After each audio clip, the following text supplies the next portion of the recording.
अब जब हूथी ने धमकी दे दी सऊदी अरब को और कह दिया कि सऊदी अरब के लिंक वाले जहाज लाल सागर में नहीं आ सकते, तो उसी वक्त मैंने बताया था कि सऊदी अरब ने अमेरिका से बात की है, यानी बिन सलमान ने ट्रंप से बात की है। उसके बाद मोहम्मद बिन सलमान ने कई और दूसरे अपने साथियों से बात की और फिर उसके बाद ये धमकी दी। सऊदी अरब ने कहा है कि जो धमकी हमें दी गई है और हमारा जो रास्ता बंद किया गया है हमारे लिए, हम उसका ताकत से जवाब देंगे। तो यानी सऊदी अरब वर्सेस यमन का अलग एक जंगी रूप शुरू होने वाला है। यमन की जो सरकार है वो अमेरिका और इजराइल और सऊदी समर्थक है। यमन को दो हिस्से में समझिए। यमन में दो ग्रुप हैं। एक ग्रुप हूथी का है। हूथी के इलाके में जो इलाके आते हैं, जो एरिया कवर करते हैं हूथी, वहां पर वो अपना कानून चलाते हैं, अपनी सरकार चलाते हैं। अब रह गया यमन का ऑफिशियल, यमन की सरकार का इलाका, वो मान्यता प्राप्त है, उसको पूरा कंट्रोल सऊदी अरब करता है। सऊदी अरब यमन को, उनकी गवर्नमेंट को पूरा सपोर्ट करता है। तो ये बात जो अब बताने वाला हूं, ऐसे बयान की हमें पूरी उम्मीद थी।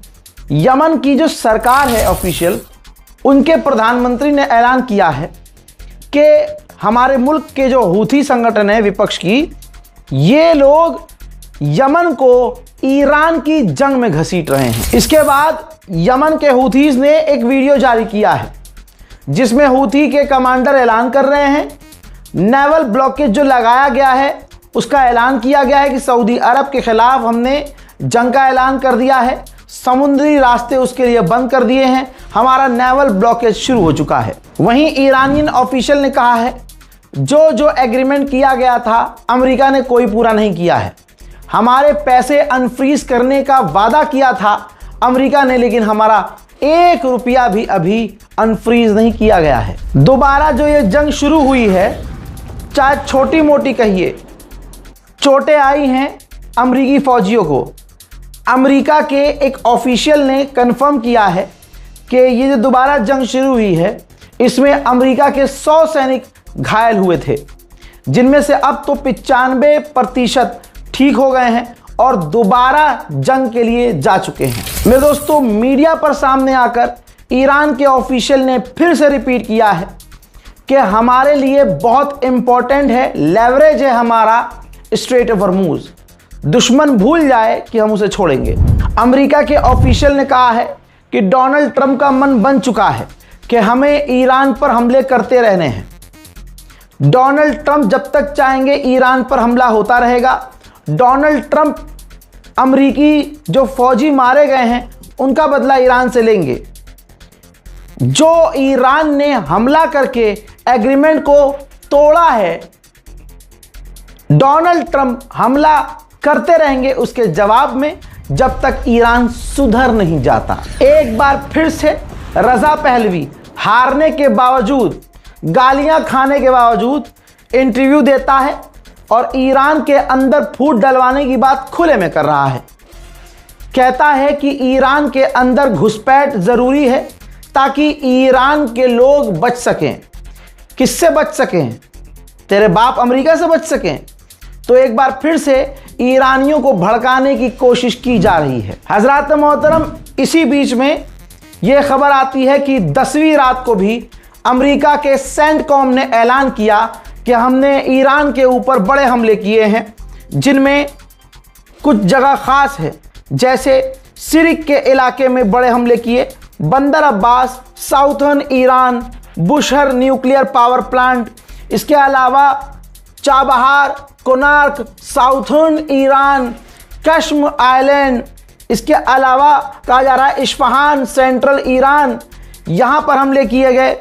इसके अलावा माउंट डेरक का जो इलाका है वहाँ हमला किया गया। यानी ईरान पर जिस तरह से रोज़ अमेरिका हमले कर रहा है, उसी तरह से उसने बड़े हमले किए हैं। बहुत सारी मैं आपको दिखाता हूँ हैंड टू हैंड खबरें।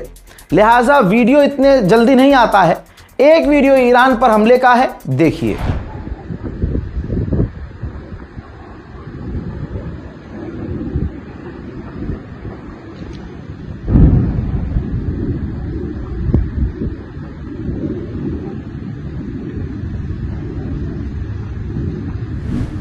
अब इसके बाद ईरान क्यों चुप रहता? ईरान ने पलटवार करने का वीडियो जारी किया है और साथ में बताया है, ये ईरान का हमला है दोस्तों, ध्यान दीजिएगा। साथ में बताया है ईरान ने कि हमने कुवैत में अमेरिका का एक बेस है, आरिफ जान बेस, जो अमेरिका का बेस है, वहां पर तैनात अमेरिका का डिफेंस सिस्टम है, हमने उस पर टारगेट किया है, हिट किया है। इससे पहले के अपडेट में मैंने आपको बताया था कि ईरान ने एक टैंकर पर हमला किया है। 2 घंटे के भीतर फिर से खबर आ रही है कि ईरान ने एक और स्ट्रेट ऑफ हॉर्मुज में जो टैंकर था उस पर हमला किया है। अब ये कुछ घंटों के बाद पता चलेगा कि ये दोनों टैंकर किस देश के थे। वहां अमेरिका के ऑफिशियल्स कंफर्म कर रहे हैं कि ईरान से अभी भी बातचीत हमारी चल रही है। आगे क्या होना है नहीं पता। मेरे दोस्तों, सबको नजर आ गया, जो लठ पड़े हैं, जो स्टूडेंट को दिल्ली में लठ पड़े हैं। बस मैं इतना कहूंगा मेरे तमाम स्टूडेंट्स भाइयों, आपको जब लठ पड़े तो आपको याद आया कि इससे पहले शाहीन बाग में मुसलमानों को जब लठ पड़े थे और जामिया यूनिवर्सिटी में घुसकर दिल्ली पुलिस ने लठ बजाया था, तो आप लोगों ने नारे लगाए थे। भले ही अब आप नहीं मानेंगे, लेकिन आप लोगों ने नारे लगाए थे, दिल्ली पुलिस लठ बजाओ, हम तुम्हारे साथ हैं। फिर आज आप भी शिकार बन गए, क्योंकि उस वक्त आपने जुल्म के खिलाफ नहीं बोला। आज आपका भी नंबर लगा दिया गया। अभी भी हिंदू मुसलमान करने वाले लोगों से दूर रहिए, चाटुकारों से दूर रहिए। बीजेपी आरएसएस आपके साथ क्या कर रही है मुझे कुछ बताने की जरूरत थोड़ी है। आपने तो खुद सीनों पर और सर पर लठ खाया है, लड़कियों के सीनों को नोचा है, लड़कियों को जमीन पर पटक के मारा है। तस्वीरें ऐसी हैं कि आपका सोशल मीडिया भरा हुआ है। इसके बावजूद अगर आप अपनी आंखें नहीं खोलते हैं तो मुन्ना अभी आगे तो और बुरा हाल होगा। इस रिपोर्ट को शेयर कीजिए। जय हिंद।